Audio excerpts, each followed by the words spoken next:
Karena itu pergilah, jadikanlah semua bangsa muridku, dan baptislah mereka dalam nama Bapa dan Anak dan Roh Kudus.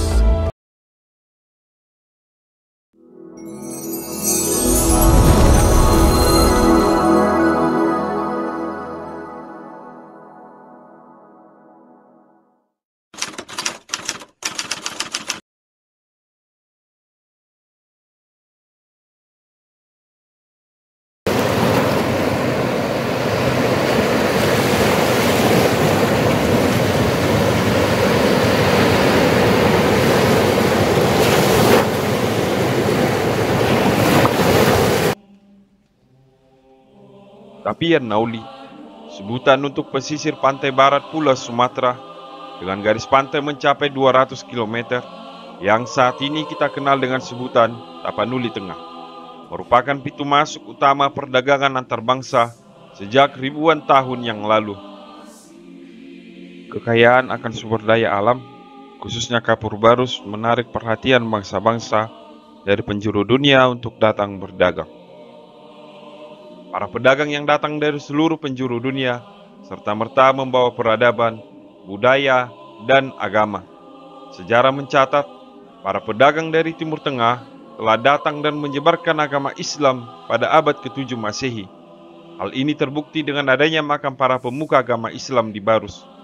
Bahkan ada hal yang sangat menarik dari beberapa sumber seperti yang dikutip oleh seorang teolog, ahli sejarah gereja, Pendeta Profesor Dr. Jan Aritonang, menyebutkan Kristen lebih dahulu masuk pada abad ke-6 Masehi, tepatnya pada tahun 645 Masehi. Agama Kristen Nestorian dari Persia, Irak, tiba di Barus yang saat itu dikenal dengan sebutan Pansur. Klaim ini dikuatkan dengan adanya tulisan Abu Salih Armaini dalam tulisannya pada abad ke-12 dan Saidah Al-Batri dalam kitab Nasal dan Gnilot Cloud, penulis buku Barus 1000 tahun yang lalu. Namun, Kristen Nestorian tidak pernah berakar dan bertumbuh di Barus.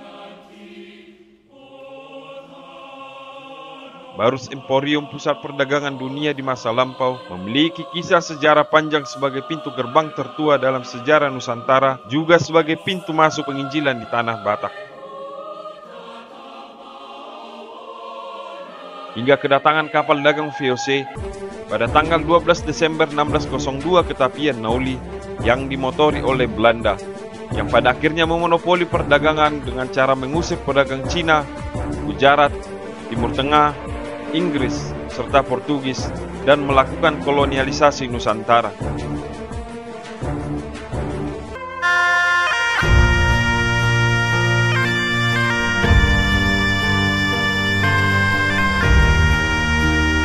Pada awal abad ke-18, Injil mulai diberitakan oleh para misionaris dari Gereja Baptis Inggris pada tahun 1824, Sending Boston Amerika pada tahun 1834, dan Sending Ermelo pada tahun 1847 dengan mengutus Gerrit van Assel. Namun usaha penginjilan tersebut sangat sulit dikarenakan Belanda tidak ingin kolonialisasinya menguasai tanah Batak menjadi terganggu.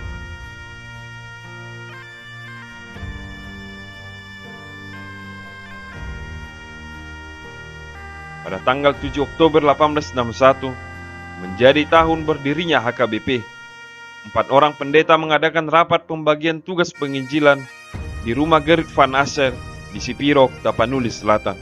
Pendeta Karl Wilhelm Hein bertugas di Selindung.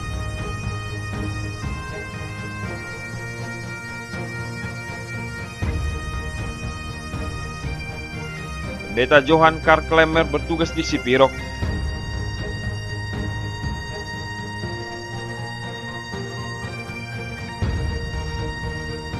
Pendeta Friedrich Wilhelm Betz bertugas di Bunga Bondar.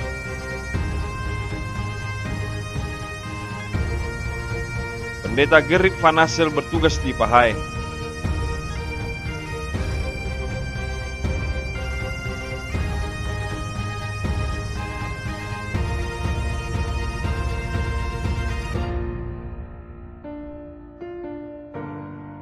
Satu tahun kemudian, setelah HKBP berdiri tepatnya pada tanggal 25 Juni 1862, Pendeta Ingwer Ludwig Nommensen tiba di Labuan Tua, Barus.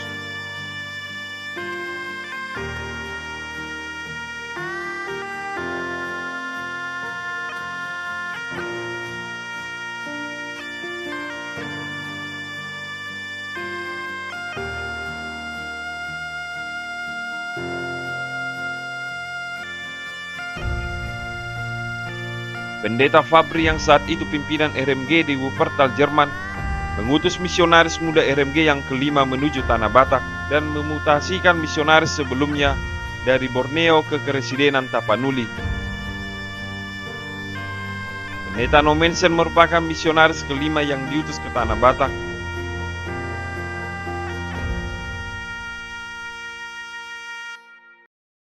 Sebelumnya telah ada 4 pendeta, yaitu Pendeta Gustav, Pendeta Betz, Pendeta Klammer, Pendeta Heine.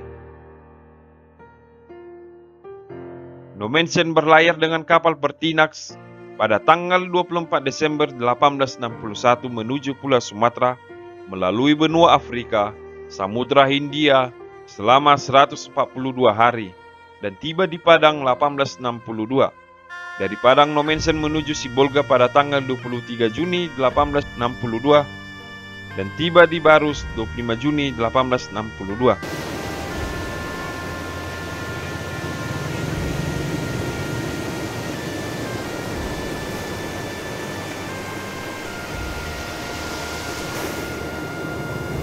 Dari Lobuan Tua, Nommensen bersama Jamalayu dan Punrau yang merupakan pribumi asal Kalimantan melanjutkan misi perjalanan menuju Huta Sijukang. Tidak lama di Sijukang, Nommensen melanjutkan perjalanannya dan tiba di Tukarambe dan menetap beberapa bulan.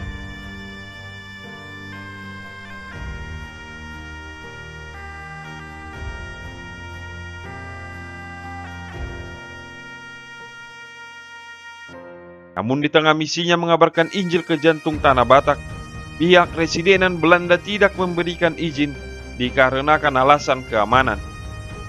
Akhirnya Nommensen kembali ke Sibolga untuk menuju Sipirok, bergabung dengan pusat pengabaran Injil bersama Pendeta Klemmer.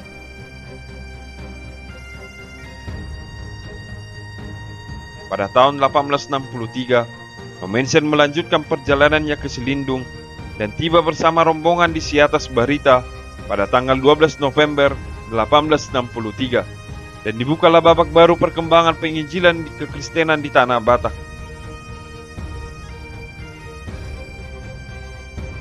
Kabaran Injil berkembang pesat di Tanah Batak, kecuali Sibolga dan Barus, dikarenakan pengaruh agama Islam yang lebih dahulu berkembang. Atas keberhasilan Nommensen, misi penginjilan difokuskan di Selindung dan sekitarnya. RMG mengutus lebih banyak lagi misionaris dari Eropa dan mengajak bergabung misionaris dari daerah Zending lainnya. Pada tahun 1868, melalui Nommensen, RMG memanggil 2 pendeta dari penginjilan di Nias untuk membantu penginjilan di Tanah Batak. Pendeta Mori ke Selindung dan Pendeta Koding menginjili di Sibolga.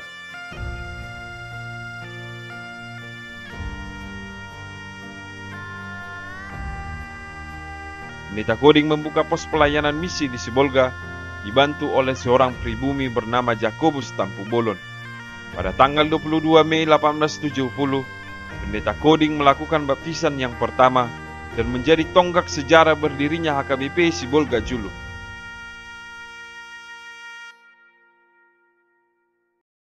Setelah 13 tahun melayani, Pendeta Koding digantikan oleh Pendeta J.H. Merwald.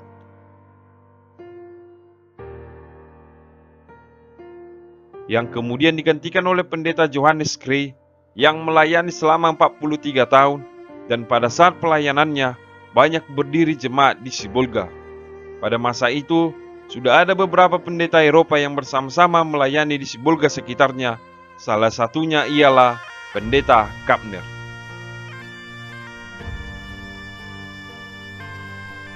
Pendeta Johannes Krey mengutus salah satu pendeta Jerman dari pusat penginjilan di Sibolga Julu yang bernama Pendeta Kapner.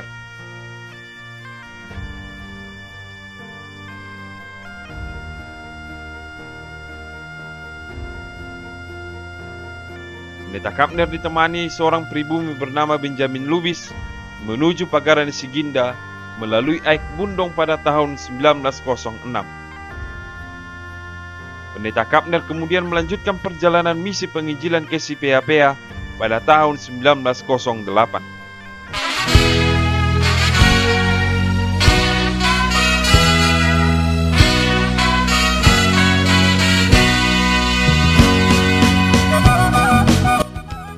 Kapner yang difitnah dan diusir dari si Suga-Suga memberitakan Injil di Sorkam, si Pea-Pea, lalu ke Barus selama 3 tahun. Setelah itu dia pulang kembali ke Jerman.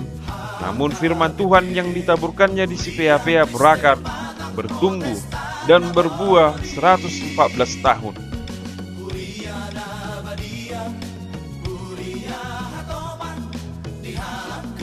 Misi pelayanan pendeta Kapner di Barus dilanjutkan oleh pendeta Danner. Dikarenakan kota Barus lebih maju, maka pusat penginjilan dipusatkan di Sihorbo Barus.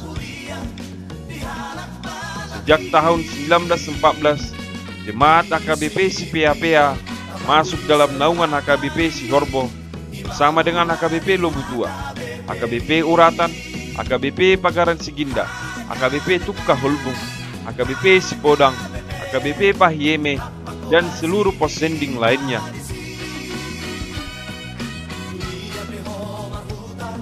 Sejak tahun 1914, AKBP si Pea-Pea menjadi pagaran AKBP Sihorbo, distrik 2 Selindung selama 38 tahun. Sehingga pada tahun 1952, resmi mandiri menjadi resort si Pea-Pea, setahun setelah distrik 9 Sibolga Tapteng Nias berdiri.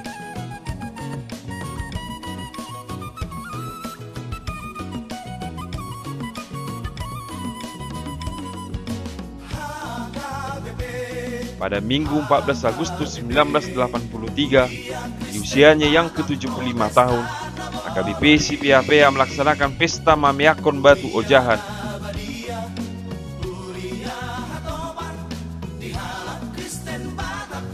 AKBP si Pea-Pea sebagai sambungan resort menapaki tahun ke-70 sejak mandiri pada tahun 1952 dan tercatat sebanyak 21 huria yang masuk ke dalam resort si Pea-Pea. AKBP si Pea-Pea sebagai sambungan resort telah memekarkan AKBP Nepos-Pos dan Sihapas pada tahun 1986 dan AKBP Sirau pada tahun 2018.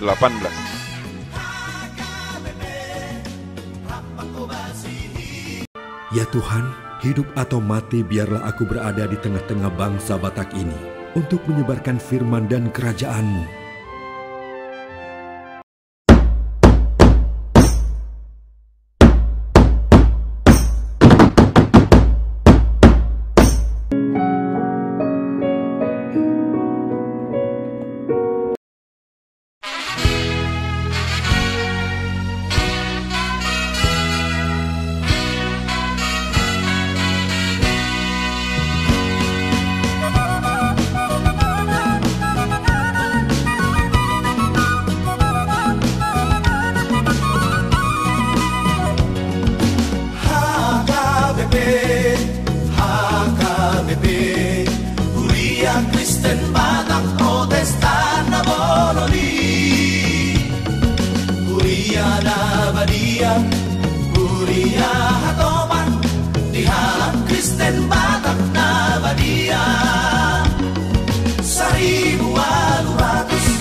HKBP, Huria Kristen